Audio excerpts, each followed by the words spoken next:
같이 기도하시겠습니다. 우리를 사랑하시는 자비로우신 우리 아버지 하나님, 하나님이 작정하신 이 마지막 때에 주님의 보배로운 피로 우리 죄를 영원히 사해 주시고 아무 공로 없이 구원해 주신 주님, 그 크신 은혜 참으로 감사합니다. 이 시간 주님의 보배로운 피로 구속함을 받은 저희들, 주님 앞에 함께 모여서 주님의 은혜와 영광을 찬송하며 말씀을 배우며 주님과 함께하는 거룩한 무리 안에서 교제케 하심을 감사합니다. 이 시간 여기에 모인 우리 각 사람을 굽어 살피시고 하나님의 자비로운 손길로 각 사람을 더욱 붙들어 주옵소서.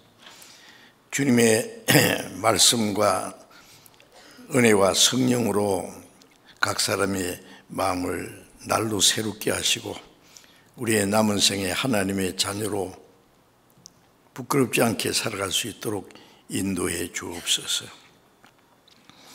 전 세계에 있는 많은 교회, 어려운 가운데서도 믿음을 지키고 복음을 전하는 모든 형제들에게 하나님의 은혜와 말씀과 성령의 능력으로 충만케 하소서.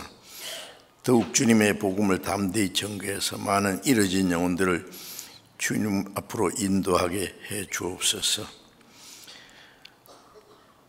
말씀 전하는 모든 전도인들에게 더욱 말씀과 성령의 능력으로 충만케 하시고 또 병중에 있는 사람, 연약한 중에 있는 사람들 일일이 보살펴 주셔서 남은 생에 우리가 하나님의 거룩한 자녀로 합당하게 살아갈 수 있도록 인도해 주시옵소서. 우리 중에 한 사람도 하나님 앞에서 실족하지 않도록 자비로운 손길로 붙들어 주옵소서.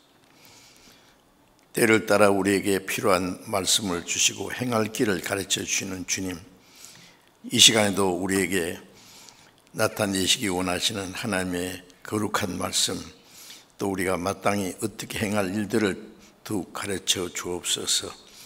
우리 주 예수 그리스도의 이름으로 기도드렸습니다. 아멘. 쉬겠습니다.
성경 말씀 고린도전서 9장을 찾겠습니다.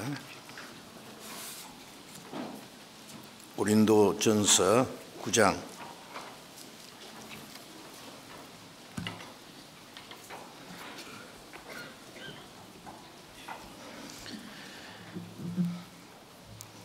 (9장) 16절 제가 읽겠습니다. 고린도전서 9장 16절. 내가 복음을 전할지라도 전할 것이 없으면 내가 부득불할 일임이라. 만일 복음을 전하지 아니하면 내게 화가 있을 것이미로다.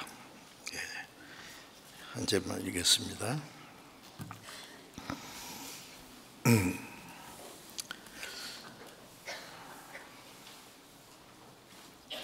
오늘은 그리스도인들이 범할 수 있는 가장 큰 죄가 뭔지를 좀 말씀드리려고 합니다. 죄를 얘기하려니까 좀 편하지 않은데 그래도 이 얘기해야 되겠어요. 믿지 않는 사람들은 우리가 아는 대로 육신이 세상에 사는 동안에 도덕적으로 지은 죄는 하나님의 사랑과 은혜로 용서받지 못할 죄가 없다는 것을 우리가 알고 있습니다. 그러나 요한복음 3장 18절에 보면은 하나님의 아들을 믿지 않는 죄, 즉 하나님의 그 크신 은혜, 독생자를 희생해서 우리를 구원하시는 그 큰 은혜를 믿지 않는 그 죄는 용서받을 수 없다. 정죄를 받는다, 심판을 받는단 말이죠. 믿지 않는 죄가 제일 큽니다. 요한복음 8장 11절에 보면은 예수님께서 간음 중에 현장에서 잡혀온 여자, 유대인들이 돌을 들어서 율법에 이런 사람을 돌로 쳐 죽이라고 했는데 선생 어떻게 말씀하시겠나이까? 그건 예수님을 시험하기 위해서 그랬다고 해요.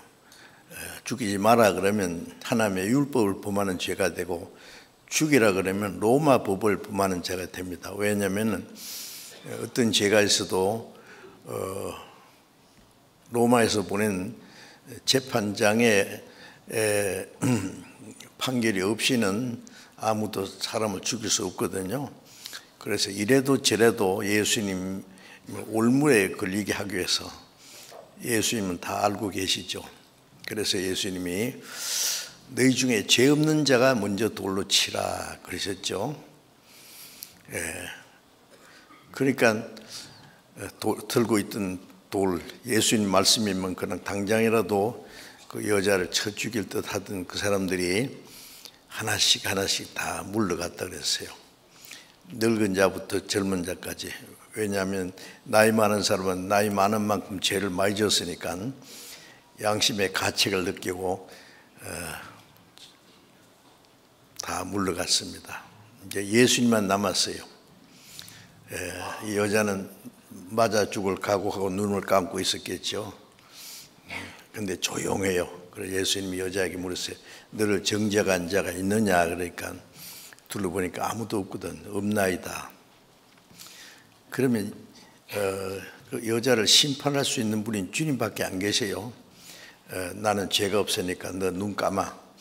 그리고 이제 돌로 쳐 죽일 수 있습니다. 그런데 예수님은 죄인을 구원하러 오셨기 때문에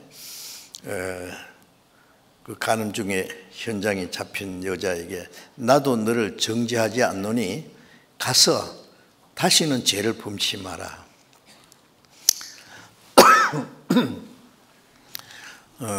이 말씀에서 나도 너를 정죄하지 않는다는 말은 네가 지은 죄는 내가 대신 담당할 테니까 너는 다시는 죄를 범치 마라. 구원받은 이후에는 우리가 과거에 짓던 그 도덕적인 죄도 짓지 말아야 됩니다. 물론 확실히 구원받고 거듭난 사람은 혹 아직 변화되지 않는 옛 성품 때문에 죄를 지을 수 있습니다. 죄를 지어도 좋다는 게 아니라 그러면 거기에 상당한 하나님의 징계가 있습니다.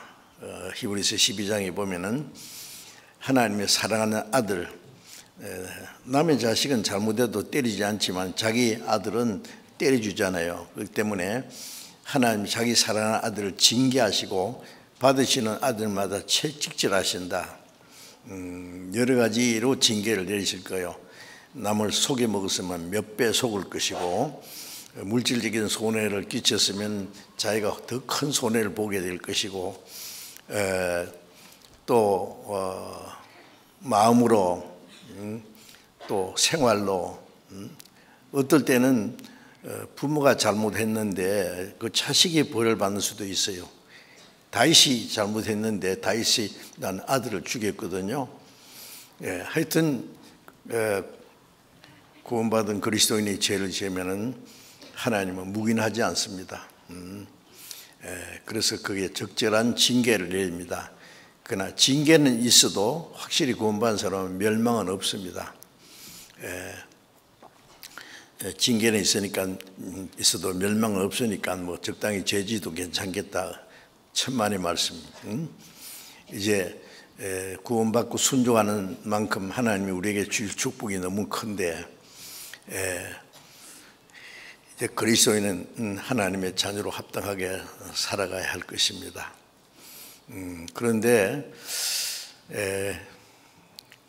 그리스도인이 결코 지어서는 안 되는 죄가 있습니다. 도덕적인 죄 말고 말이죠. 도덕적인 죄보다 더 큰 죄가 있어요. 야고보서 4장 17절에 보면은 선을 행할 줄 알고도 행치 않는 것은 죄니라, 그런 말씀이 있어요. 그리스도인은 선을 행할 줄 압니다. 선이라는 것은 그 앞에 15절부터 말씀 보면은 너희가 하나님의 뜻이면 살기도 하고 이것저것을 하리라 할 것이늘 허탄한 자랑을 자랑하니다 악한 것이라. 하나님의 뜻이면 그리스도인들은 살기도 하고 하나님의 뜻이면 죽기도 하고, 살든지 죽든지 주님 뜻대로 행하는 것이 그리스도인이 해야 할 일입니다. 그런데 하나님의 뜻을 행하지 않고 자기의 생각대로 살라고 하는 것이 그 악한 생각이고 허탄한 자랑을 자랑하는 것이 악한 것이라 그랬어요. 그러므로 선을 행할 줄 알고도 행치 않는 건 죄니라. 선은, 그리스도인이 행하는 선은 하나님의 뜻을 행하는 것이 선입니다. 이 세상 사람들은 나쁜 짓, 악한 일 하는 것이 죄입니다. 그러나 그리스도인들은 도덕적으로 나쁜 일을 하지 않아도 선을 행하지 않는 건 죄입니다. 즉 하나님의 뜻을 알고도 행치 않는 것이 죄입니다. 그런데 고린도전서 9장 16절에 바울 사도는 내가 복음을 전할지라도 자랑할 것이 없다. 는 내가 부득불할 일입니다. 부득불이라는 것은 하지 않으면 안 되는 일입니다. 반드시 해야 될 일이다 그거예요. 우리가 생활 중에 해도 되고 안 해도 되는 일이 있을 수 있어요. 그러나 어떤 일은 안 하면 안 되는 일이 있어요. 그게 부득불할 일이라고 합니다. 그래서 내가 복음을지라도 아무 자랑할 것이 없는 것은 내가 부득불할 일입니다. 반드시 해야 할 일이다. 하지 않으면 안 되는 일이다. 내가 만일 복음을 전하지 않으면 내게 화가 있을 것이다. 아주 결정적으로 복음을 전하지 않으면 내게 화가 있을 거다. 다른 번역에 보니까 내가 복음을 전하지 않으면 어떠한 불행이 닥칠 것이다. 이렇게 말해놨어요. 자, 복음을 전하지 않는 죄, 그리스도인이 행할 수 있는 가장 선한 일이 뭐겠어요? 굶주린 자에게 먹을 걸 주고 병든 치료받도록 도와주고 뭐 약한 사람 도와주고 딱 선언이지만 가장 큰 선은 그런 것보다도 지옥 갈 죄인을 하나님의 은혜를 증거해서 구원받게 하는 것이 가장 큰 선입니다. 그래서 빌립보서 1장 5절에 보면은 첫날부터 이제까지 복음에서 너희가 교제함이라미라. 너희 속에 착한 일 시작하시니까 그리스도의 예수의 날까지 이루실 줄 우리가 확신하노라. 구원받고 나서 이제 혼자 신앙생활 하는 것이 아니라 첫날부터 복음으로 구원받은 사람 복음 안에서 교제해요. 이제 내 혼자 구원받은 것이 아니라 함께 구원받은 형제 자매, 한 하나님 아버지, 한 형제 자매, 이제 믿음이 같고 소망이 같고 사는 목적이 같은 사람들 같이 이제 교제하는 그 가운데 하나님도 같이 거기 계십니다. 그 교제가 시작됐어요. 그 다음에 말씀하기를 너희 속에 착한 이 시작하시니까 그리스도의 예수의 날까지 이루실 줄 우리가 확신하노라.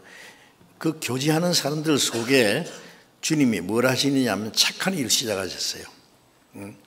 착한 일, 하나님이 행하시기 원하는 착한 일입니다. 사도행전 10장 38절에 보면은 하나님이 나사렛 예수에게 성령과 능력을 기름 붓듯 하시며 저가 두루다니며 착한 일을 행하시고 마귀에게 누린 모든 자를 고쳤으니 이는 하나님이 함께 하심이라. 예수님도 이 세상에 오셔서 원래 예수님은 우리 같은 사람이 아니고 하나님과 동등한 분인데 사람의 모양으로 나타나서 죄인을 구원하기 위해서 오셨습니다. 동시에 구원하는 역사를 하시기 전에 예수님의 그 생애는 후에 구원받을 모든 성도들의 본이 되신 거예요. 그래서 예수님에게 성령과 능력을 기름 붓다 했다는 것은 이제 구원받은 사람은 성령이 계시죠. 성령과 기름 부음을 허락했습니다. 예수님이 두루다니며 착한 일을 행하셨다. 착한 일이 뭐냐? 마귀에게 눌린 모든 자를 고치셨다. 하나님이 함께 하심이라. 마귀에게 눌린 영혼을 고쳐주는 것이 가장 착한 일입니다. 이제 구원받은 사람이 하는 가장 착한 일은 죄와 허물로 죽은 영혼에게 복음을 줘서 그 영혼을 구원받게 하고 그리고 하나님의 자녀로 합당하게 살아갈 수 있도록 도와주는 것이 가장 착한 일이죠. 그래서 주님이 행하신 착한 일은 이제 구원받은 우리 가운데 너희 속에 착한 일이 시작하시니까 그랬어요. 마귀에게 눌린 자, 멸망으로 끌려가는 자를 구원하는 것이 가장 착한 일입니다. 그 착한 일을 하는 것이 하나님이 우리에게 맡기신 가장 귀중한 일인데 그 착한 일을 즉 복음을 전해서 사람의 영혼을 구원하지 하는 일을 하지 않는 죄. 바울 사도가 내가 복음을 전할지라도 아무 자랑할 것이 없다. 왜? 그거는 안 하면 안 되는 일이다. 반드시 해야 될 일인데 내가 복음을 전하지 않으면 내가 저주를 받을 것이다. 아주 강하게 얘기했습니다. 복음을 전하지 않으면 다른 분에게는 아주 내가 불행하게 될 것이다. 그 징계입니다. 그리스도인들은 도덕적으로는 선하게 살아도 복음을 전하지 않는 그 죄는 그리스도인이 지을 수 있는 가장 큰 죄라는 것을 알아야 돼요. 그거는 전도하는 거는 목사님이나 전도사님이나 선교사님이나 그런 분들이 하는 것이 우리 같은 평신도가 무슨 복음을 전하는 일을 해야 됩니까? 그런데 아닙니다. 복음을 전하라고 하는 그 주님의 명령은 예수님이 여러 번 말씀하셨죠. 성천하시기 전에 마가복음 16장 15절에 보면 너희는 온 천하에 다니며 만민에게 복음을 전파하라. 믿는 자는 심판을 받지 않는 것이요 믿지 않는 자는 심판을 받을 거다. 복음을 전하라고 하는 것은 그 사도들에게만 맡긴 책임이 아니에요. 모든 그리스도인에게 주신 책임입니다. 사도행전 8장을 보면은 예루살렘 교회에 큰 핍박이 일어났습니다. 그래서 사도들 외에는 다 사방으로 흩어졌어요. 사도들 외에는 누굽니까? 평신도입니다. 다 흩어져서 그들이 잡혀 죽을까 봐 피해 당기는 것이 아니라 가는 곳마다 복음을 전했어요. 사도행전 8장 이하에 쭉 보면은 그 평신도들이 가는 데마다 복음을 전했습니다. 예루살렘과 온 유대와 사마리아 땅까지 복음 전하고 있는데 예루살렘에만 똘똘 뭉쳐 있으니까 마치 집에 불이 붙었는데 이거 두들기니까 막 불똥이 막 날아가지고 더 넓게 번지듯이 예루살렘에 큰 핍박이 일어나니까 이 성도들이 가는 곳마다 막 복음을 전해서 빠른 시일 내에 여러 지역에 복음 전해졌습니다. 그러니까 구원받은 사람은 자기 구원이 가장 귀중한 만큼 히브리서 2장 3절에 이가 큰 구원이라고 했거든요. 구원을 등한에 이기면은 구원 안 받은 사람은 이 구원이 얼마나 크고 귀한지 모르기 때문에 등한에 이긴다 그래요. 무시한다고 말이에요. 그러면 어찌 심판을 피하리요? 구원받은 사람은 자기가 받은 구원이 얼마나 크고 귀한 줄 압니다. 왜 그러냐면 하나님이 하신 일 중에 가장 크고 놀라운 일이 뭐예요? 하나님이 자기 독생자를 희생해서 우리 죄를 대속하시고 우리 영혼을 구원하는 일은 그건 하나님이 말씀과 능력으로 이 우주를 창조하시고 다스리는 역사보다 훨씬 더 큰 역사입니다. 창조 역사는 하나님의 말씀과 능력으로 못 하시는 게 없습니다. 그리고 인류 역사를 다스리가는데 하나님의 말씀과 능력으로도 하나님도 못 하시는 일이 하나 있어요. 그건 영혼을 구원하는 일을 하나님도 못 해요. 말씀으로 능력으로는. 왜? 죄삭선 사망인데 그 죄삭선 하나님이 공의로운 하나님이기 때문에 반드시 심판하고 멸망시키는 것이 공의예요. 그런데 하나님이 죄인을 그냥 무조건 용서해주고 구원해주면은 그건 하나님의 공의로운 하나님이 아닙니다. 그렇기 때문에 그 죄의 값을 하나님 편에서 갚아주셔야 돼요. 죄를 사람이 갚으려면 지옥 가야 되니까 그 어떻게 해야 됩니까? 자기 하나밖에 없는 독생자를 사람의 모양으로 보내서 한 사람이 온 세상 죄를 담당해서 속죄 제물로 십자가에 죽으셔야 돼요. 피를 흘려야 하세요. 피 흘림이 없은 즉 사함이 없으니까. 그러니까 하나님의 독생자가 죽지 않으면 하나님도 할 수 없는 가장 큰 일이 뭐예요? 죄인을 구원하는 일입니다. 그런데 믿지 않는 사람은 그 어떤 죄든지 용서받는 하나님이 죄인을 구원하시기 위해서 큰 희생을 베풀고 독생자까지 희생하신 그 사실을 알지 못하기 때문에 이같이 큰 구원을 등한히 있는 데는 무관심한다, 무시한다 그런 뜻이죠. 어찌 심판을 피하리요 그랬어요. 우리는 그 큰 구원을 받았습니다. 그런데 자기 구원이 크고 귀한 것을 아는 만큼 다른 사람의 영혼 구원받는 것도 크고 귀하게 여기게 됩니다. 하나님이 하시는 일 중에 가장 큰 일이 죄인을 구원하는 일입니다. 그걸 위해서 예수님이 십자가에 죽으시고 부활하셨어요. 그런데 요한복음 20장에 예수님이 부활하신 후에 제자들이 나타나서 너희에게 평강이 있을지어다. 그리고 아버지께서 나를 보내신 것처럼 나도 너희를 보내노라.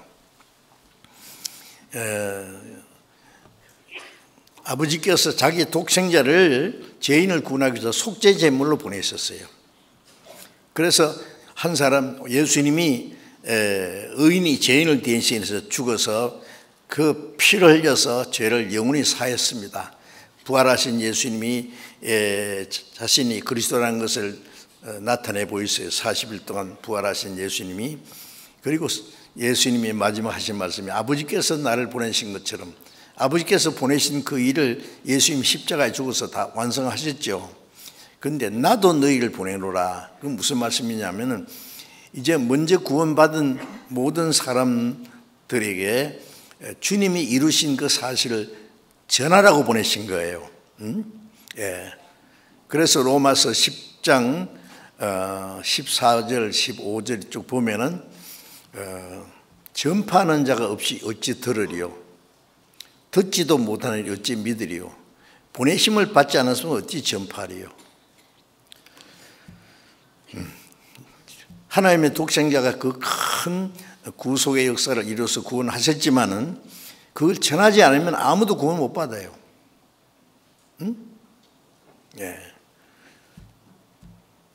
그걸 누가 전합니까? 예수님 죽으시고 부활하신 예수님은 구원의 역사를 이루고 가셨어요. 가신 후에 성령이 오셨습니다. 그래서 요한복음 15장에 예수님이 성령이 오시면 그가 나를 증거하실 것이요 너희도 나와 함께 있었으므로 나를 증거하느니라. 성령이 예수님이 하신 일을 증거합니다.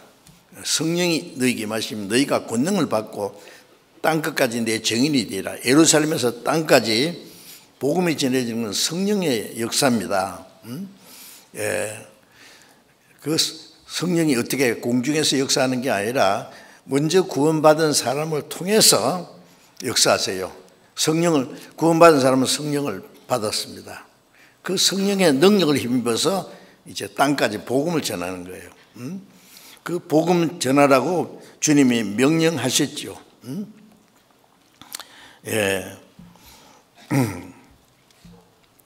그런데 그 바울 사도도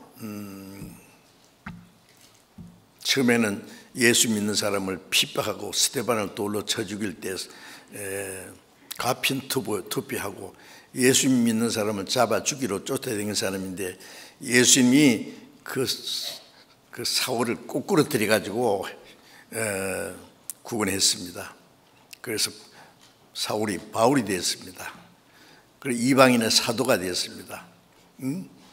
이제 그래서 바울 사도는 이제 구원받은 그날부터 로마에 가서 전도하다가 목이 잘려 죽을 때까지 자기에게 주어진 그 큰 사명을요 그는 다해야 되었습니다. 복음을 전하기 위해서 헐벗고 굶주리고 자지 못하고 먹지 못하고 춥고 떨고 여러 번 옥에 갇히고 매를 수없이 맞고 여러 번 죽을 뻔하고 돌에 맞아 죽었다 갔다 내버리는데 또 살아나 전도하고 그러면서 바울 사도는 내가 그리스도를 본받은 자 된 것 같이 너희는 나를 본받는 자 되라.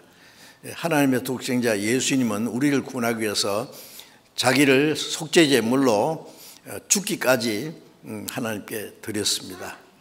바울 사도는 그 복음을 전하기 위해서 구원받은 그날부터 로마에 가서 2년간 전도하고 목이 잘려 죽을 때까지 오로지 복음 전하기 위해서. 바울만 아닙니다. 베드로도 사도들도 또 초대교회 성도들도 같이 복음을 전했습니다. 그래서 구원받은 그리스도인들은 이제 그리스도의 정인이라는 걸 알아야 됩니다. 그리스도의 땅끝까지 내 정인이 되라.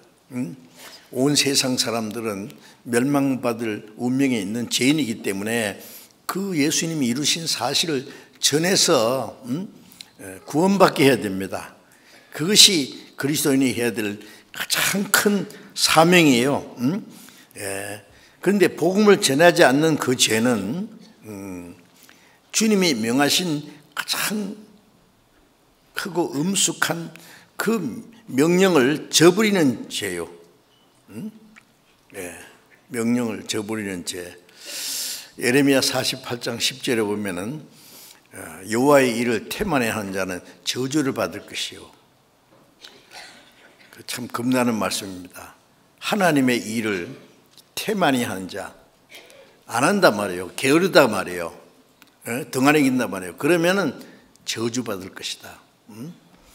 예.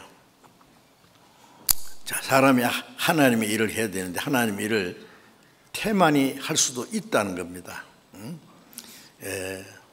과거에 선지자들도 그렇게 생각하고 사도들도 그렇게 죽기까지 복음을 전했습니다. 지금 이제 마지막 때 구원받은 우리는 뭐 내가 전하지 않아도 다 때가 되면 구원받을 사람 다 받겠고, 내가 아니라도 목사님, 전도사님, 선교사님들이 다 전도하는데 뭐 이렇게 합니다. 물론 자기가 전하지 않아도 다른 사람이 전합니다. 그러나 전하지 않는 그 죄는 면할 수가 없습니다. 예.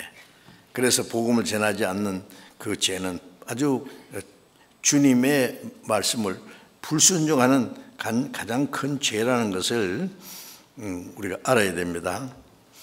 디모데후서 4장 1절부터 2절까지 보면은 바울 사도가 물론 디모데에게 보낸, 죽기 전에 마지막 보낸 말씀입니다. 너는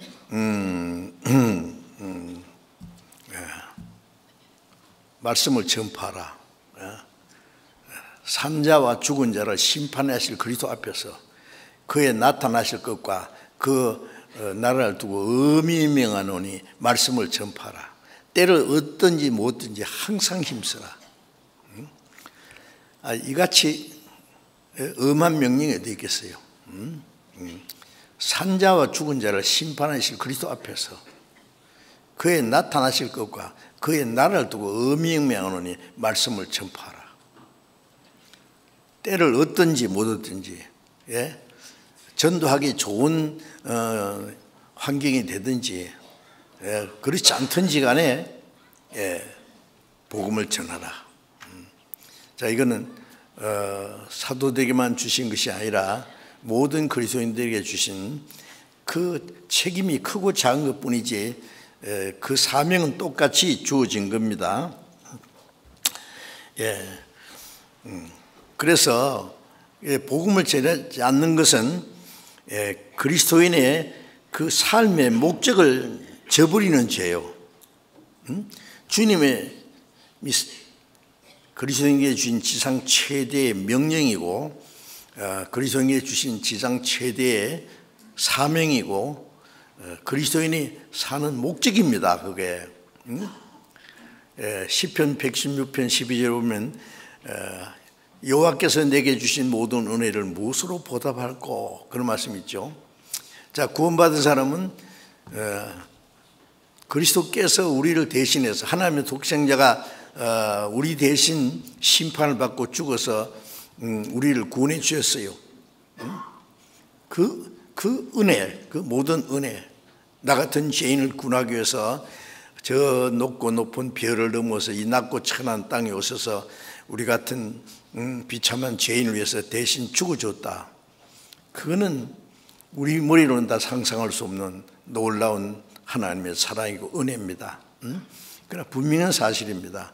그 은혜를 무엇으로 보답할고, 너무나 큰 은혜를 입은 사람이 그 은혜를 갚을 생각 안 하고 살면은 그건 큰 죄입니다. 그게 부모님이 낳고 기르고 가르치고 해서 이제 실컷 키워 놓으니까요,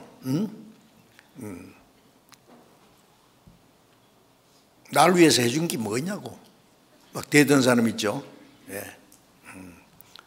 부러워하고, 참 부모의 은혜를 완전히 배신하는 겁니다. 그런 거 보면은요, 부모님이 아주 배신감이 들어서, 그래서 노인들이요, 자식들이 나중에 부모님은 돌아가시는 나이 많으면 효도할 생각 안 하고 빨리 안 돌아가시나, 그래서 그 배신감이 들어서 그래 빨리 죽어줄게, 그 노인들이 자살하는 사람들이 많다 그래요. 그 참, 그거는 비참한 일입니다. 그거는 부모님이 하여튼 살아계신 걸 감사해야 됩니다. 은혜를 보답하기 위해서. 우리는 부모님의 은혜보다도 몇백 배, 천배, 만배 큰 것이 하나님의 은혜인데 그 큰 은혜를 구원받아서 하나님이 내게 주신 은혜를 무엇으로 보답할고, 성경이 있는 대로 말로만 할 게 아니라 무엇으로 보답할 것인지 성경이 있어요. 보답하는 방법이 여러 가지 있습니다. 그 중에 제일 큰 하나님의 은혜를 보답할 수 있는 길이 시편 118편 17절에 보면은 내가 죽지 않고 살아서, 다 외울 수 있어요? 그 말씀? 그럼 외울 수 있는 분은 외워봅시다. 내가 죽지 않고 살아서 여호와의 행사를 선포하리로다. 구원받은 사람은 죽으면 빨리 주님 앞에 갑니다. 구원받은 사람은 죽을까 봐 두려워할 필요 없어요. 죽으면은 이 고생 대학 졸업하고 영생 대학에 들어가는 거예요. 이 세상 파서는 영생의 해산이거든요. 이 세상에 미련 둘 거 없어요. 그리스도인이 이 세상에 사는 목적은 세상 사람처럼 어떻게 하면 잘 먹고 잘 살까, 그런 욕망 때문에 사는 게 아니라는 걸 알아야 됩니다. 우리는 살든지 죽든지 어떤 어려움이 있든지 이제 주님을 위해서 하나님이 행하신 일 뭡니까? 그 일을 전파하기 위해서요. 시편 66편 16절에 보면은 하나님을 두려워한 자들아 와서 다 들으라. 내가 하나님이 내 영혼을 위해서 행하신 일을 내가 선포하리라. 하나님이 내 영혼을 위해서 행하신 일이 뭐예요?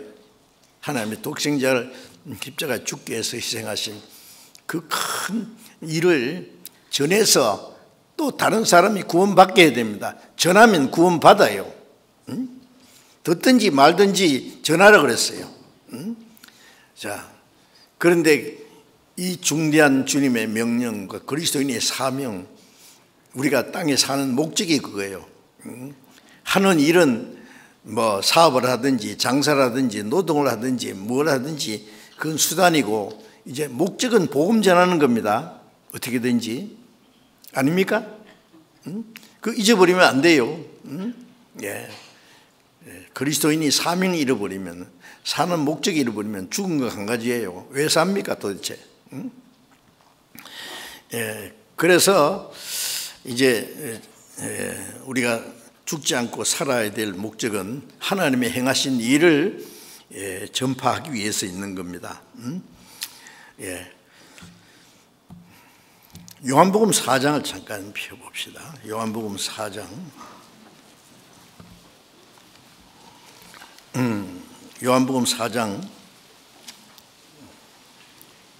35절부터입니다. 요한복음 4장 35절. 너희가 넉 달이 지나야 추수할 때가 이르겠다 하지 아니하였느냐? 내가 너희에게 이르노니 눈을 들어 밭을 보라. 휘어져 추수하게 되었도다. 거두는 자가 이미 삭도 받고 영생에 이르는 열매를 모으나니 이는 뿌리는 자와 거두는 자가 함께 절구하게 하려 함이니라. 예수님이 사마리아 성을 지나고 있었는데 그 행로에 피곤해서 시장에서 머물게 있을 때 제자들이 마을에 들어가서 잡수실 것을 사서 예수님께 가져왔습니다. 랍비여 잡소서. 그러니까 나는 너희가 알지 못하는 먹을 양식이 있느니라. 누가 먼저 잡수실 것 갖다 드렸느냐? 나는 너희가 알지 못하는 먹을 양식. 예수님 아무것도 잡수지 않았습니다.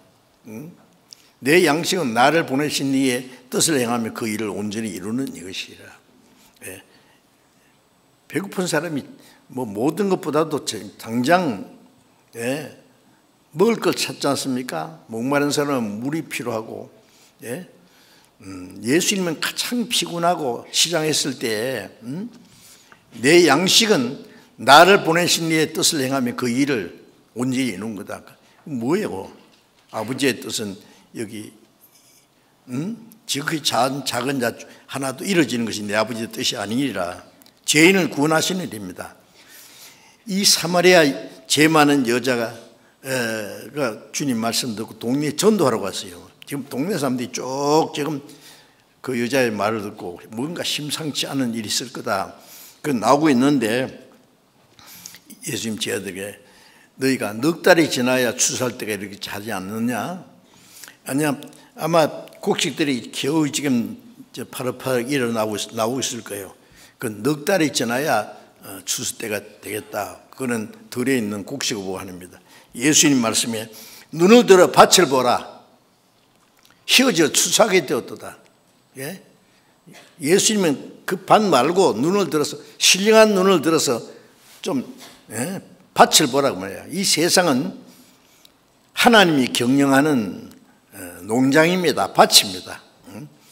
사마리아 사람들이 쭉 들판 가운데로 좀 나오고 있어요. 저 보라고 저게. 휘어져 추수하게 되었다.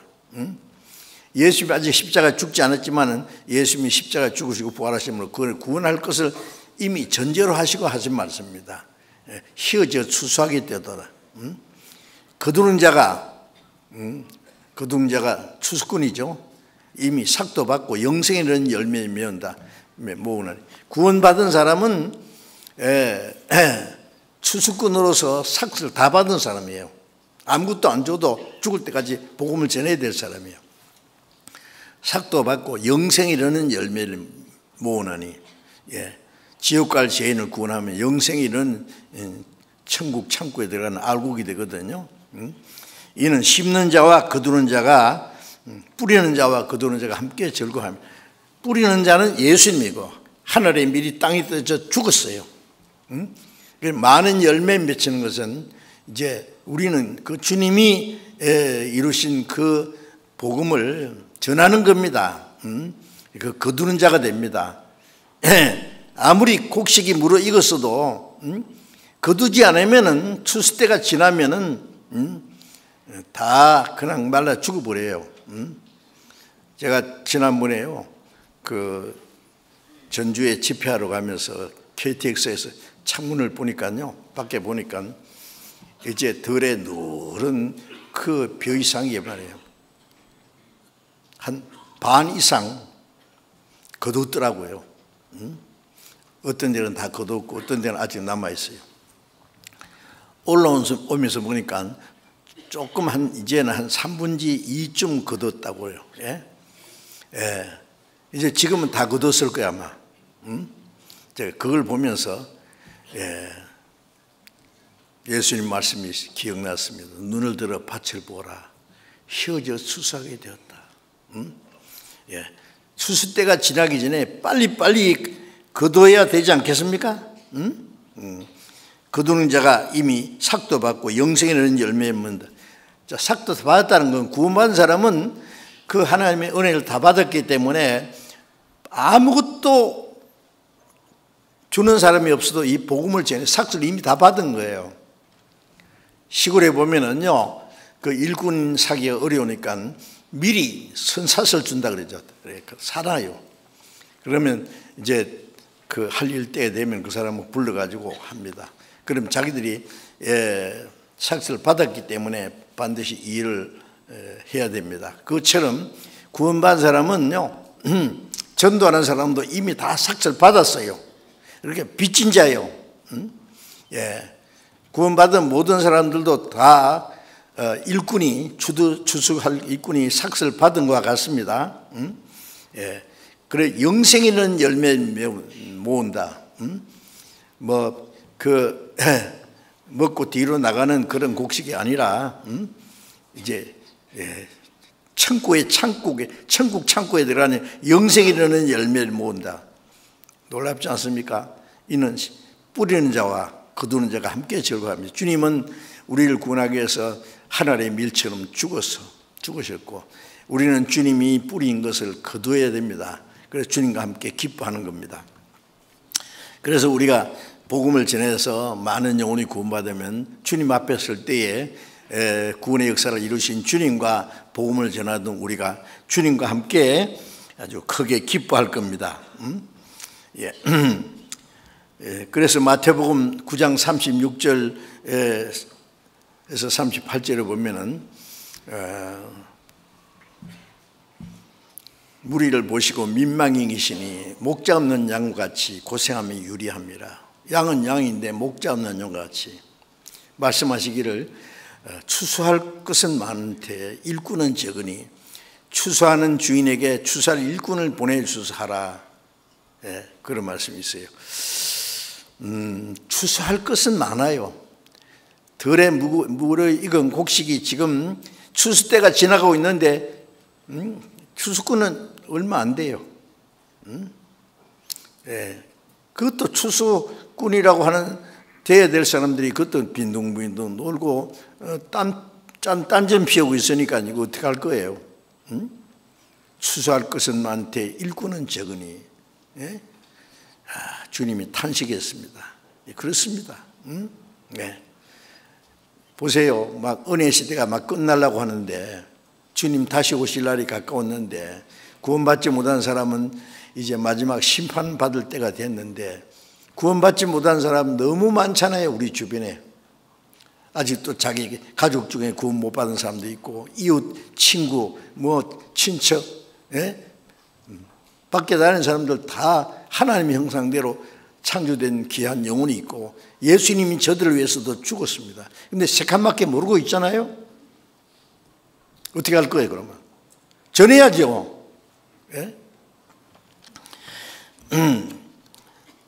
그래서 이 추수 때가 다 지나기 전에 우리는 빨리빨리 추수를 해야 됩니다. 잠언 10장 5절에 보면은 추수 때에 잠자는 아들은 부끄러움을 끼치는 아들이다. 추수 때는요 너무 바쁘지요. 그냥 쉴 사이 없습니다. 그냥 밥 먹을 시간도 없이 열심히 추수 때가 지나기 전에 빨리 다 거둬야 되니까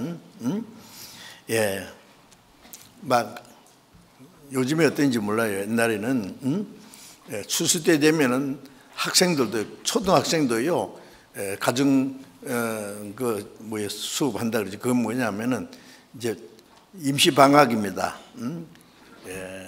이삭이라도 주셔야 돼요. 추수하는데 전부 도우라고. 근데 이 추수 때가 끝나려고 하는데 추수할 거는 많은데 그 곡식을 거둬야 될 아들이 잠자고 있는 거예요. 낮잠 자고 있어요. 추수 때 잠자는 아들은 부끄러움을 끼치는 아들이다 그랬어요. 이 세상 육신에 잠들어 가지고 딴전 피우고 있는 거예요. 아닙니까? 내가 안 해도 다 뭐 전도 되겠지, 뭐 목사님, 전도사님 열심히 하고 있는데 왜 하고 있습니다. 그러면 자기 안 한 것에 대해서 책임 없습니까? 평전도는 전도 안 해도 된다는 말이 세상에 성이 어디 있느냐고요.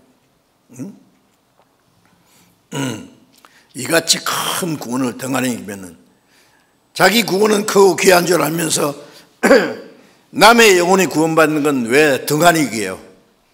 예? 무관심하고 무시하느냐고요. 그래도 괜찮은 거예요?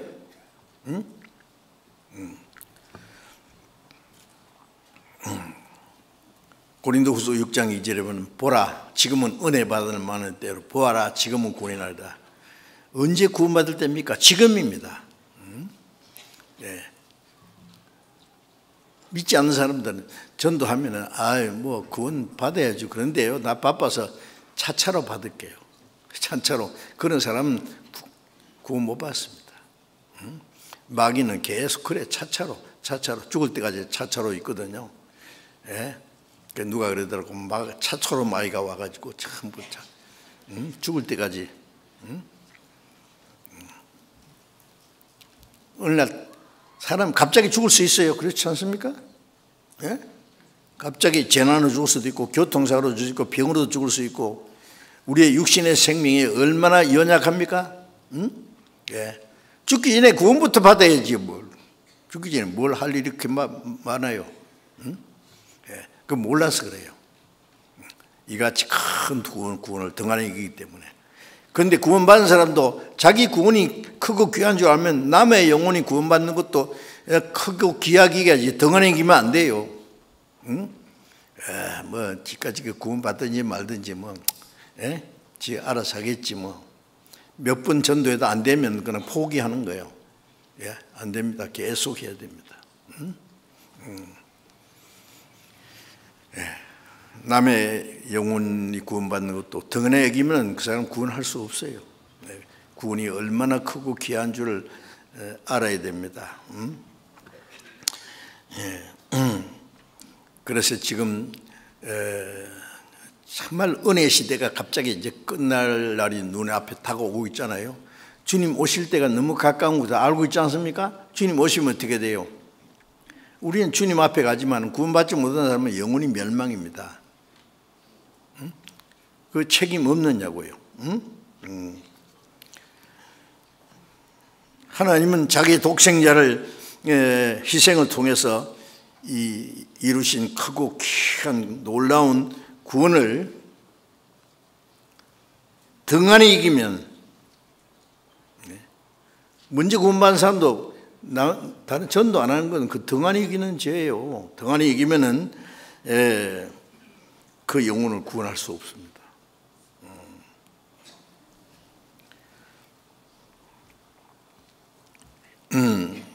그래서 로마서 10장 14절에 전파하는 자가 없이 어찌 들으리요. 우리가 구원받은 사람도 입 딱 닫고 전도 안 하면 아무도 구원 못 받습니다. 예? 주 예수를 믿으라 그리하면 너와 네 집이 구원받으는 약속 있잖아요. 먼저 구원받으면 그 집에 구원받을 문이 열린 거예요. 그럼 자동으로 구원받는단 말입니까? 아니에요. 자기 가족들이 구원받기 위해서 기도해야 되지요. 자기가 구원받은 사람으로서 본을 보여야 되지요. 전도를 간절한 마음으로 전도를 해야 됩니다. 계속 끈질기게 해야 돼요. 그래서 복음을 전하지 않으면 아무도 구원 못 받아요. 보내심 받지 않았으면 어찌 전파하리요. 아버지께서 나를 보내신 것처럼 나도 너희를 보내노라. 우리는 보냄 받은 사람입니다. 먼저 구원받은 사람은. 구원받은 사람이 이 땅에 왜 살아요? 죽지 못해서 삽니까? 세상에 무슨 미련이 있어서 삽니까? 아니에요. 자기를 위해서는 빨리 주님 앞에 가는 게 100번 낫습니다.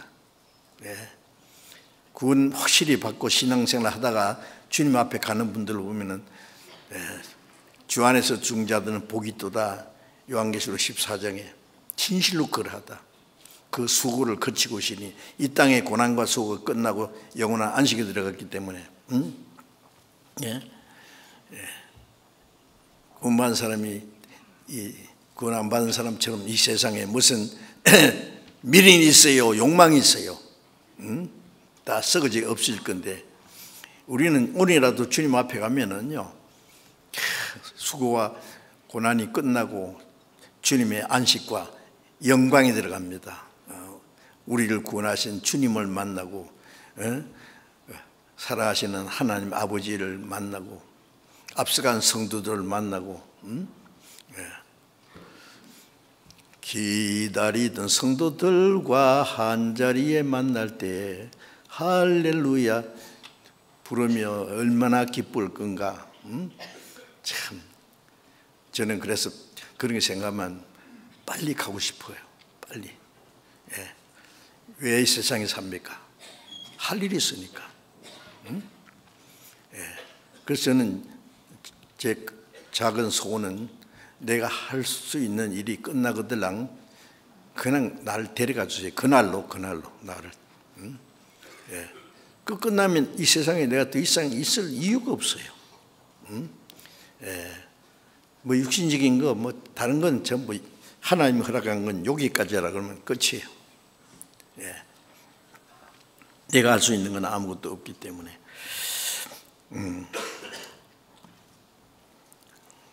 그래서 야고보 4장 17절에 선을 행할 줄 알고도 행치 않는 건 죄니라. 선을 하나님의 뜻을 복음 전하는 것이 그 가장 크고 귀한 줄 알잖아요. 알면서 안 해요. 응? 자꾸 핑계대요. 나는 어째서 뭐 환경이 어떻고 뭐 무슨 핑계가 그리 많아요. 응? 듣든지 아니 듣든지 때를 얻든지 못 얻든지 항상 전도하기를 힘쓰라 그랬지 않습니까? 응? 잠언 24장을 잠깐 봅시다. 잠언 24장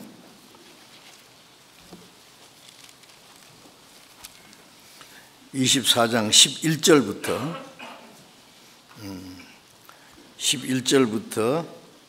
12절까지 제가 읽겠습니다. 너는 사망으로 끌려가는 자를 건져주며 살육을 당하게 된 자를 구원치 아니치 말라. 내가 말하기를 나는 그것을 알지 못하였나라 할지라도 마음을 저울자 하시니까 어찌 통찰하지 못하시겠으며 네 영혼을 지키는 이가 어찌 알지 못하시겠느냐. 그가 각 사람의 행위대로 보응하시리라. 이 말씀은요 참 사실은 무서운 말씀입니다. 너는 누가 한테 한 말이요? 구원받은 사람이 너는 사망으로 끌려가는 자를 건져주며 살육을 당하게 된 자를 구원치 않지 마라. 이 세상 사람들은 구원 안 받은 가족이나 이웃이나 친척이나 누구든지 사망으로 끌려가고 있잖아요.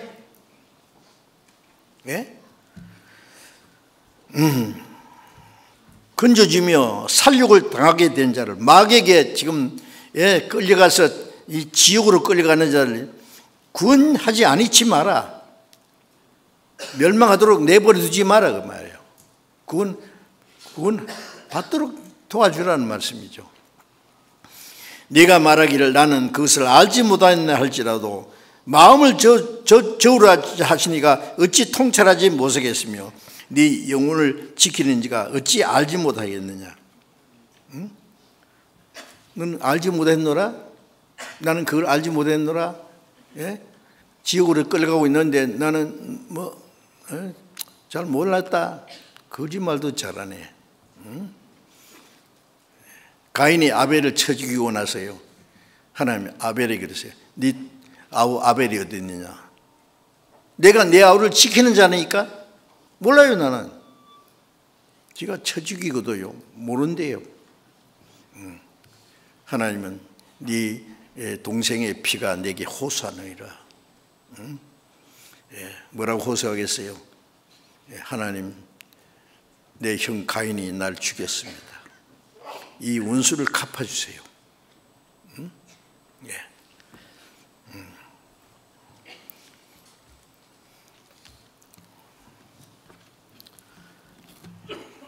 우리는 멸망으로 끌려가는 사람들 주변에 내가 도와줄 수 있는 사람들 얼마든지 있는데 그냥 내버려 둬요. 알지 못했노라. 나 몰랐습니다. 몰랐다고? 왜 몰라? 양심을 속이는 거예요. 마음을 적을 줄 아시니까 어찌 통찰하지 못했으며 우리는 하나님은 우리의 마음을 적을 줄 아시고 영혼을 지키시는 우리 마음을 뚫어보시는데 그리스도인의 양심을 속이고 있는 거예요. 그가 각 사람의 행위대로 보응하시라. 무슨 행위대로? 복음을 전하지 않는 그 죄에 대해서 하나님이 심판하신다는 거 아셔야 됩니다. 구원받은 사람 지옥은 안 가지만은요 선을 행하지 않는 것에 대해서 심판을 받습니다. 고린도서 5장 9절 10절에 보면은 바울 사도는 내가 거하든지 떠나든지 살든지 죽든지 주를 기쁘시게 하는 자 되기를 힘쓰노라. 이는 우리가 반드시 그리스도의 심판대 앞에 드러나서 각각 선악간에 그 몸으로 행한 것을 따라 받으려 함이라. 바울 사도는 내가 살든지 죽든지 오직 주님을 기쁘시게 하는 자 되기를 힘쓰노라. 주님은 뭘 기뻐하십니까? 누가복음 15장 7절에 보면은 이 죄인 하나가 회개하고 돌아오면 하나님 앞에 기쁨이 되느니라. 멸망받을 죄인이 구원받는 걸 하나님이 가장 기뻐하세요. 그리스도인이 복음을 잊어서 한 사람 한 사람 구원받으면 제일 기뻐하세요. 우리가 한 사람 한 사람 구원받으면 막 기뻐하지 않습니까? 그리고 뭐 어디 세계 곳곳에 복음 전해서 구원받는 역사 많이 난다면요, 기뻐합니다. 기뻐하기만 해야 될 겁니까? 자기는 안 해요? 자기도 그 뭘 해야 될 거 아니에요.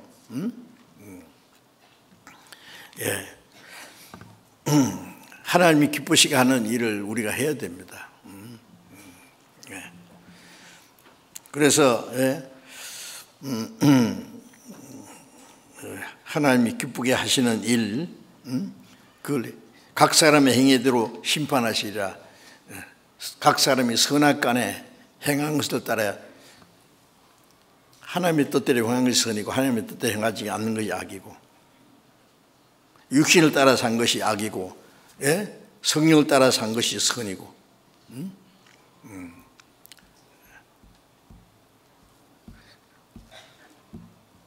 하나님 기쁘시게 한 것이 선이고 하나님 기쁘시게 못한 것이 악이 아닙니까? 선악간에 심판하신다 그랬는데, 지금은 우리가 뭐 그냥 심상하게 지나가는데, 우리가 이 땅에 살아있는 목적을 잊어버리면 안 돼요.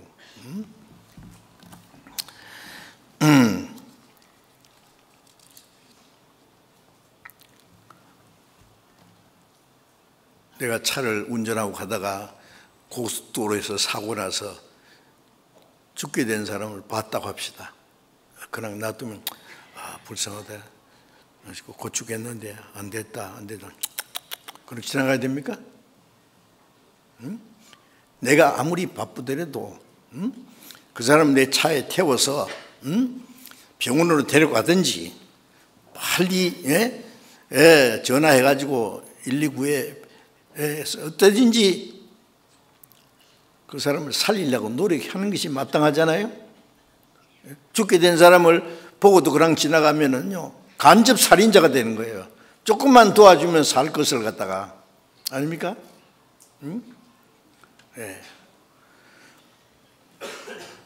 누가복음 10장에 보면은 예수님 비유에 어떤 사람이 여리고로 내려가다가 강도를 만나서 강도들이 때려서 그만 죽게 된 것을 버리고 갔더라. 강도를 만나서 맞아서 그만 죽게 된 사람이 있어요. 이제 아이고 다 죽어가요. 그런데 마침 제사장이 지나가다가 그를 보고 강도 만났구나, 다 죽어가는데 안 됐다, 지나갔어요. 그를 보고 피하여 지나갔어요. 나 바쁜데 못 본 척하고 지나갔어요. 제사장이 말이죠. 그 다음에 레위는 성전에 봉사하는 사람이요, 열심히. 레위인도 보고 피해서 지나갔어요. 그 제사장 레위인은요, 하나님을 잘 섬기는 사람이요, 봉사하는 사람이요. 근데 죽게 된 사람은 왜 그냥 보고 지나가요? 죽든지 말든지 상관없습니까? 근데 사마리아 사람이 지나가다가 그를 보고 불쌍히 가까이 가서 기름과 포도주로 싸매주고 자기 짐승에 태워 주막에 데려가 돌봐줬다, 살려줬습니다. 그렇죠? 그 선한 사마리아인인 바로 예수님이고, 예수님이 뭐라고 하셨어요? 너도 가서 이와 같이 하라. 구원받은 사람은 주님이 나를 구원해 주신 것만큼 나도 제2 사마리아 사람이 돼야 돼요. 죽어가는 사람이 있는데 그냥 보고 지나간다고요? 피해서 지나가요? 주님 앞에 뭐 피할 수 있어요, 그게?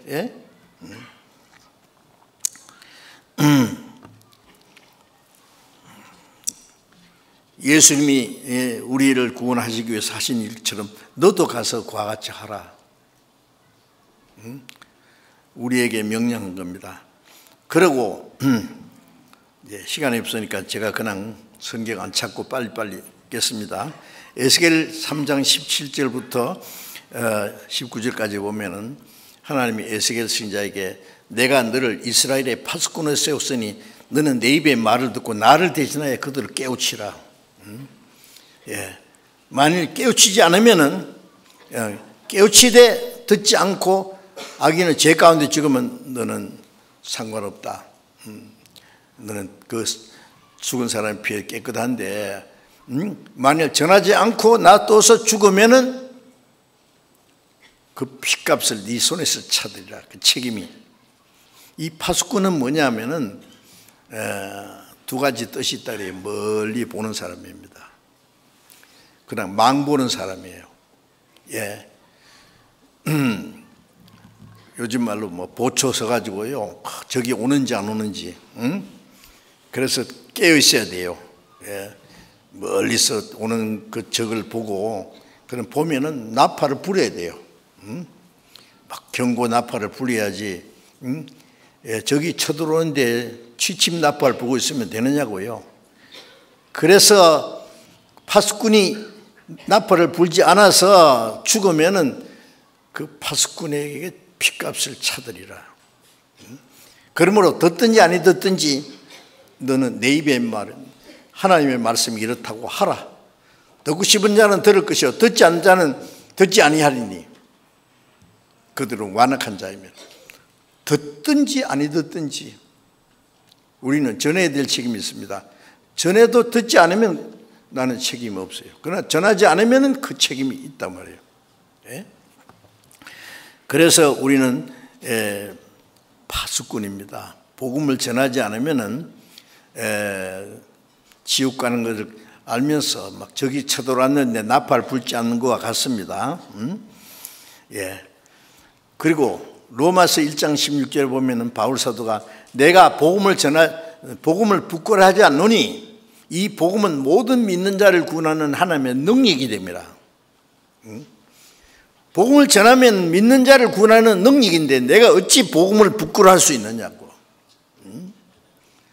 전에 예수 믿는 사람들 전도하라 그러면요, 전도지 나눠주면서도 부끄러워서 예수 믿어 있어. 전도는 그렇게 부끄러워요?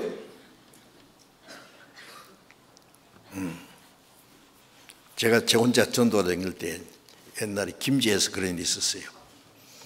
이제 그게 제가 전도하는 구원받은 사람이 좀 모이고 있었어요. 근데 제가 그랬어요. 그 교회 집사님들, 어머니들이 꽤 있어요. 그래서 나 옷 하나 만들어 주세요. 무슨 옷을 만들었냐 하면은 이 반코트에다가 앞에는 예수 천국, 부활, 뒤에는 회개하고 복음 믿어라. 이거 멋지게 술을 낳아서 하나 만들어 주세요. 어쩌려고요? 입고 다닐랍니다, 내가. 아니 뭐 입으로 회개하고 복음 믿으라 할 것 없이 딱 입고 다니면 그 사람들이 읽을 거 아니에요. 그러니까 사람들이 하면 아이고 동네 부끄럽습니다 하지 말아요. 그때 집사님 한 분이 구원받은 사람이 있어요. 성이 온씨라고, 성도 아니지 뿌려요. 제가 만들어 드릴게요. 그래서 곤색 코트에다가 반코트에다가 예수 천국, 그 다음에 회개하고 복음 믿으라 딱 썼어요. 그래서 딱 입고 성경책 하나 딱 들고 가는 거예요. 이제 내 말 안 해도 이러고 예수 천국, 부활 영생, 회개하고 복음 믿으라. 자기들이 다 읽어요. 아니 이래. 버스 타도 앞뒤로 막 읽고 재밌더라고요. 처음에는 좀 부끄러워요. 그런데 얼마나 부끄러운지 한번 해보자. 내가 복음을 부끄러워해? 그 다음에 얼마 지나니까 부끄러운 거 하나도 없어요. 열차에 타도 전도지 보따리 가지고 옷을 딱 입고 있으면 사람들이요 받아들여요. 한 번은요 열차에 그 전도하고 딱 창문가에 앉았는데 밖에서 문을 똑똑 두드려요. 창 밖에서. 문을 열어보니까 어떤 사람이 돈을 주고 가요. 참, 왜냐하면 감동을 받은 거예요. 예? 그분이. 예? 하여튼요, 그래서 나중에는 아무 부끄럽지 않아요. 그러면 됐다, 이제. 그 다음에는 옷을 벗었어요. 근데 내버리려고 하니까 어떤 형제가 자기를 달래요. 좋죠, 뭐. 예? 우리가 복음을 부끄러워할 수 있어요? 응? 어떤 사람은 사람들 보는 데서 성경책 보는 것도 부끄러워하더라고요. 부끄러워요, 그게? 자랑스럽게 탁 펴놓고. 예? 복음을 부끄러워하지 않으니 이 복음은 모든 믿는 자를 구원하는 하나님의 능력이라. 마가복음 8장 38절에 보면은 이 음란하고 폐역한 세대에서 나와 내 말을 부끄러워하면은 내가 천사들과 영광 중에 함께 올 때 그 사람을 부끄러워하리라 그랬어요. 우리가 주님의 복음을 부끄러워하면은 주님 오실 때 주님이 그 사람을 부끄러워한다 그랬어요. 무슨 일을 당할지 모릅니다. 우리가 어떻게 복음을 부끄러워해요? 그리고 로마서 1장 14절에 보면 바울 사도 그랬어요.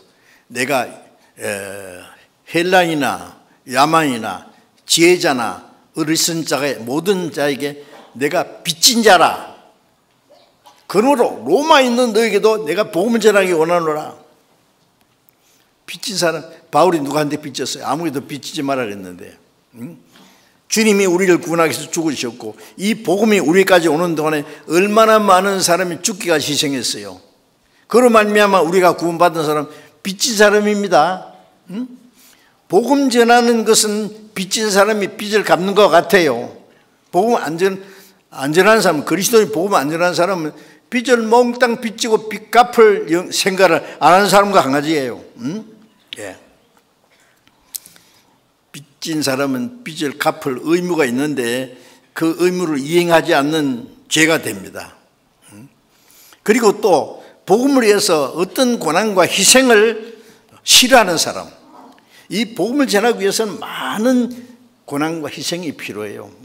요한복음 12장 24절에 하늘의 밀이 땅에 떨어져 죽지 않으면 하늘 그대로 있고 죽으면 많은 열매를 내니라. 예수님이 우리를 구원하기 위해서 저 하늘에서 땅에 떨어져 죽은 하늘의 밀이잖아요. 독생자가 죽어서 많은 아들을 탄생했어요. 우리도 이제 하늘의 밀처럼 내가 죽는다는 것은 자기 희생이요. 내 시간과 물질과 내 자유와 행복, 필요하면 내 목숨까지. 희생이 없는 곳에는 아무런 역사가 안 일어납니다. 그래서 요한 사도행전 20장 24절에 바울 사도가 주 예수께 받은 사명, 내가 하나님께 받은 사명, 복음 전파하는 사명을 다하기 위해서 내 생명을 조금도 귀한 거지 않는다. 내 목숨은 100개라도 바칠 수 있다. 실제로 바울 사도는 복음을 위해서 얼마나 많은 고난을 받고 마지막 로마에 가서 전도하다가 목이 잘려 죽기까지 했습니다. 예. 복음이 전해지는 곳에는 고난과 희생이 반드시 있습니다. 예. 그리스도인의 고난과 희생을 통해서 복음 전해진다는 사실을 알아야 됩니다. 또 누가복음 16장 9절에서 11절까지 보면은 너희는 불의의 재물로 친구를 사귀라. 그래야면 없어질 때에 저희가 너희를 영원한 처소로 영접하리라. 무슨 말씀입니까? 예? 우리가 복음을 전하기 위해서 우리의 시간과 우리의 모든 것이 희생되지만 물질도 희생해야 됩니다. 복음을 전하기 위해서 많은 재물이 희생돼야 돼요. 불의의 재물로 친구를 사귀라. 무슨 친구? 시시하게 세상 친구를 사귀는 말이 아니라 천국 가는 친구. 요한복음 15장에 예수님이 사람이 친구를 위하여 자기 목숨을 버리며 있어도 큰 사랑이 없나니 너희가 나의 명하는 대로 행하면 나의 친구라. 주님은 우리 같은 죄인을 구원해서 친구로 삼기 위해서 목숨을 버리시는 분입니다. 우리는 다른 영혼을 구원하기 위해서 우리의 시간과 우리의 모든 자유도 희생해야 되고 또 재물을 말이에요.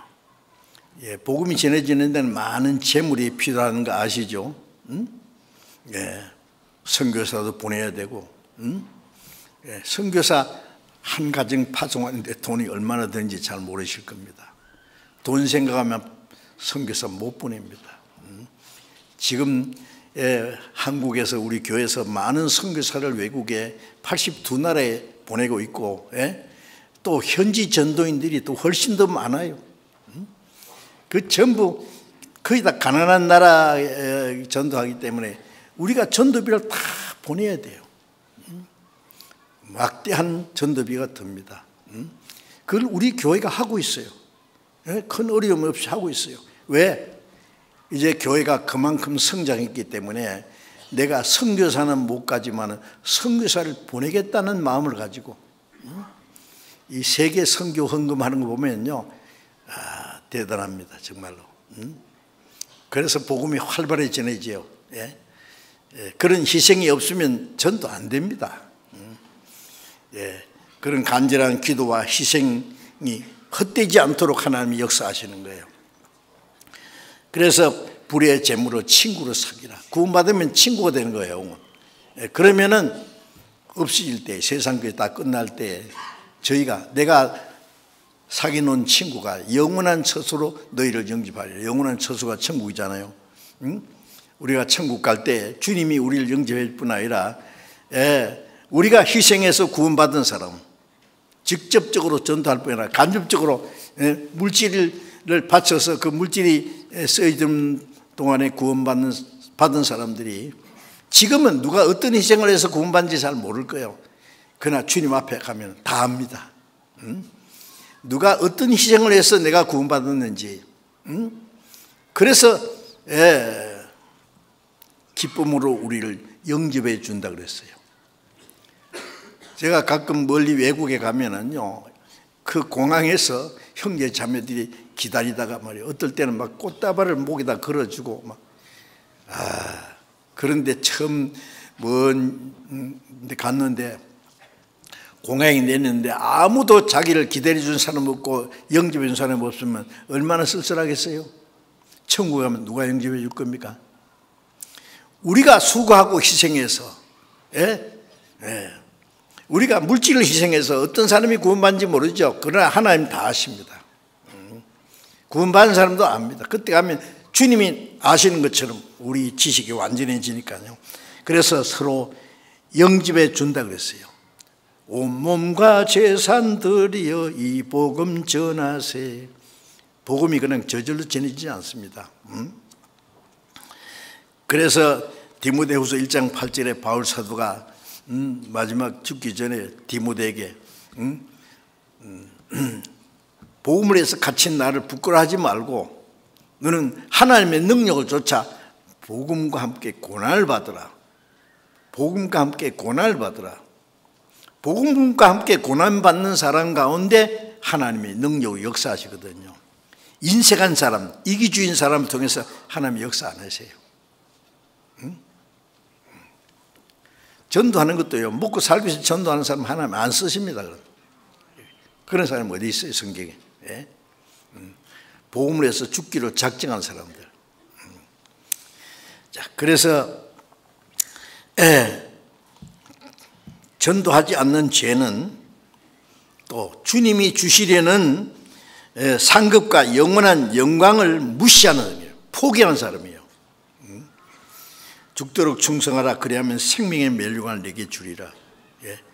우리가 구원받은 후에 주를 위해서 우리의 시간과 물질과 우리의 자유와 행복, 목숨까지 주님을 위해서, 복음을 위해서 희생하면 거기에 대한 영원하고 영광스러운 상급이 있습니다.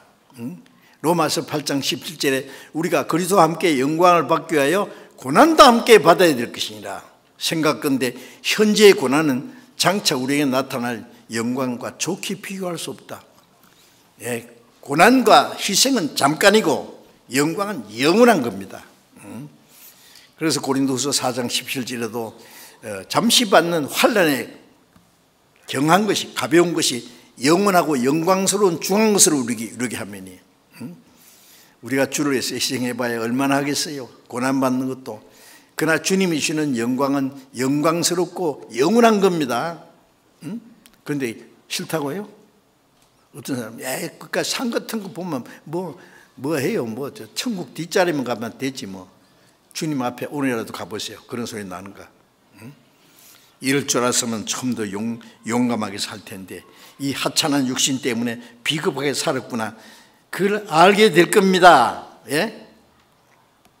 고린도전서 15장 58절에 그러므로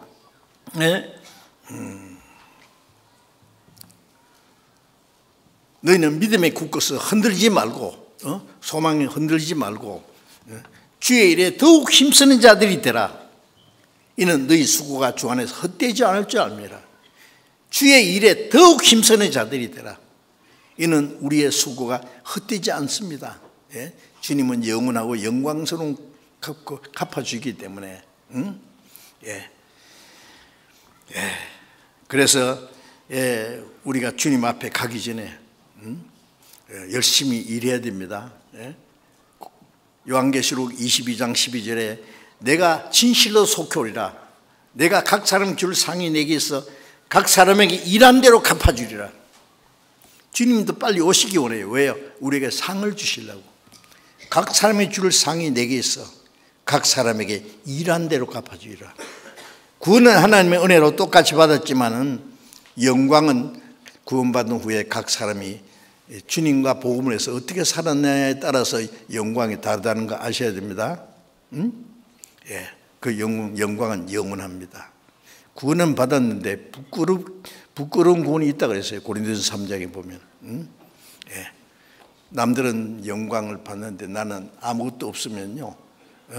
졸업식 할 때 어떤 사람은 막 그 모범상, 개근상, 무슨 상 받는데 자기는 아무 상도 안 받으면요 뭐예요 그게? 부끄럽지 않겠어요?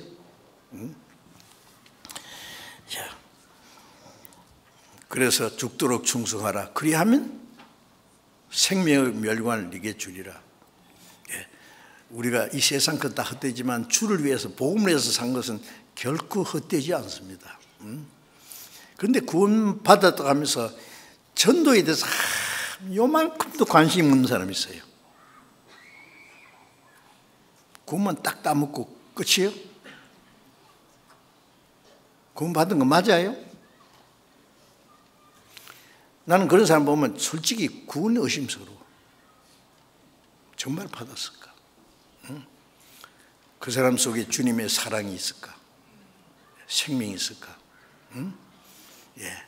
옆에 죽어가는 사람 있는데 돌아볼 마음이 전혀 없다. 굶은 사람이 보면은 빵이라도 하나 사줄 거 아니에요? 지나가다가 물에 빠진 사람 있으면요 뛰어들어가서 건질 주려고 할 거 아니에요? 우리 주변에 불쌍한 영혼들 어떻게 할 겁니까? 우리가 복음을 전하기 위해서 해야 될 일이 많은데, 그래서 오늘 제가 이 추수 때가 지나기 전에 들에 있는 곡식을 거두어 드리는 것처럼 추수 때까지 거의 막 들에 곡식 다 거두어 드실 거예요 이제. 그런데 그 에레미야 8장 20절에 보면은 추수 때가 지나고 여름이 다 했으나 우리는 아직 구원을 받지 못한다. 추수 때가 다 지나가고 여름이 끝나고, 그런데 들에 있는 곡식이 아무도 우리를 거둬주지 않습니다. 추수꾼의 낫을 기다리는데 추수꾼이 없어요. 추수 때가 끝나려고 하는데, 추수 때가 지나가는데 아직도 우리는 구원을 받지 못한다. 그 탄식하고 있어요. 어떻게 할 거예요? 못 들은 척 할 겁니까? 우리는 뭔가 해야 됩니다. 내가 할 수 있는 최선을 다하면 하나님이 그 다음에 역사하십니다. 그래서 주님 오시기 전에, 은혜 시대가 끝나기 전에, 일할 수 없는 밤이 오기 전에 우리는 빨리빨리 주님의 복음을 전해서 많은 영혼이 구원받도록 해야 되겠습니다. 하나님 우리 교회를 통해서 얼마나 구원의 역사가 세계적으로 활발히 일어나고 있지 않습니까? 예, 그걸 위해서 같이 기도하고 같이 협력하고 같이 복음 전하고 같이 희생하고 해서 하나님의 큰 역사를 이뤄야 되겠습니다. 같이 기도하겠습니다. 자비로우신 하나님 아버지, 하나님은 멀리 떠나 제 가운데 행하던 저희를 불쌍히 여기시고 사랑하셔서 우리가 받아야 될 저주와 심판을 주님이 대신 받으시고 주님이 흘리신 보배로운 피로 우리의 죄를 영원히 사해 주시고 아무 공로 없이 구원해 주신 주님 감사합니다. 우리의 몸도 영혼도 다 주님의 것입니다. 이제 나머지 생에는 오직 주님과 주님의 복음을 위해서 살 수 있기를 원합니다. 우리 주변에 아직도 구원받지 못한 불쌍한 영혼들이 너무나 많습니다. 우리의 가족들, 친척들, 친구들, 이웃 불쌍한 영혼들, 저들에게 우리가 복음을 전하지 않으면 아무도 구원받을 수 없다는 거 압니다. 주님, 우리에게 주신 기회를 헛되이 보내지 않고 우리의 시간과 우리의 자유와 행복과 우리의 물질도 복음을 전하는 데 귀하게 사용돼서 하나님이 기뻐하시는 큰 역사를 능히 이루게 도와주시고 우리 모두를 주님 뜻대로 귀하게 사용해 주옵소서. 우리 주 예수 그리스도의 이름으로 기도드렸습니다. 아멘.